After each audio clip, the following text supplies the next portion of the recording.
یک روز صبح وقتی چشم باز میکنید نه آسمان آبی زمین رو میبینید نه صدای پرنده ها رو میشنوید. به جای اون آسمانی نارنجی و سرخ، افقی بی انتها و سکوتی که فقط صدای قدم های شما روی خاک خشک و سردش شنیده میشه. به خانه دوم بشر خوش اومدید. مریخ.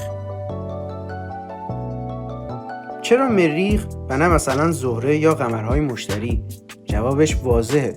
شبانه روزی تقریبا برابر با زمین داره، فصول مشابه، شواهدی از وجود آب مایع در گذشته و دمایی که با وجود سردی شدید هنوز در محدودیه که بشه با فناوری کنترلش کرد.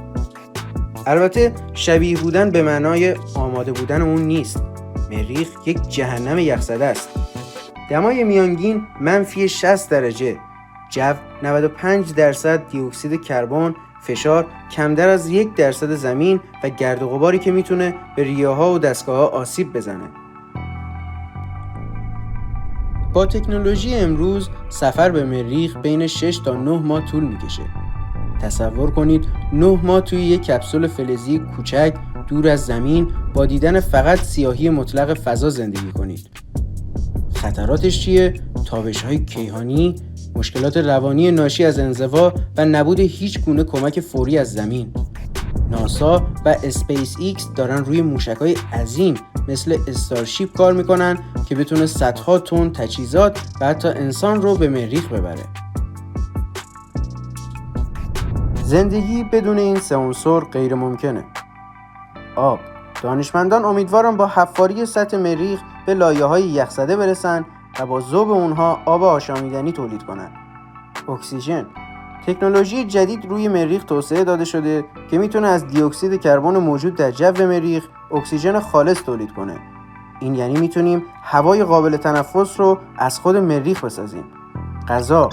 بردن غذا از زمین عملی نیست چون هزینه و حجمش سرسام‌آوره.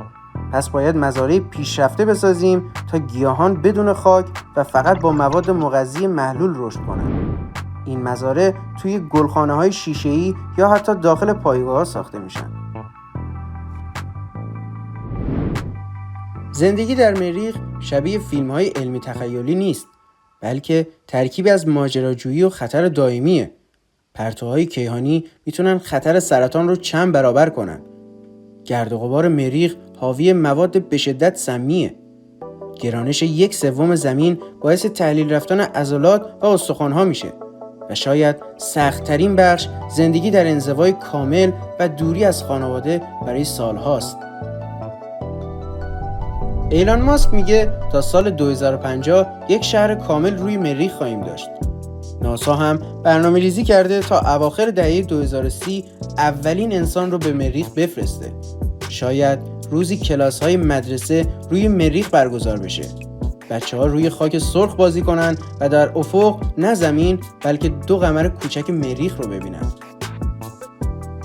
سکونت در مریخ بزرگترین ماجراجویی تاریخ بشر خواهد بود. سوالی که میمونه اینه وقتی فرصت مهاجرت به سیاره سرخ پیش بیاد شما حاضرید همه چیز رو پشت سر بذارید؟ اگه از ویدیو خوشتون اومد لایک کنید و ما رو سابسکرایب کنید. تا ویدیوی بعدی، خدا نگهدار.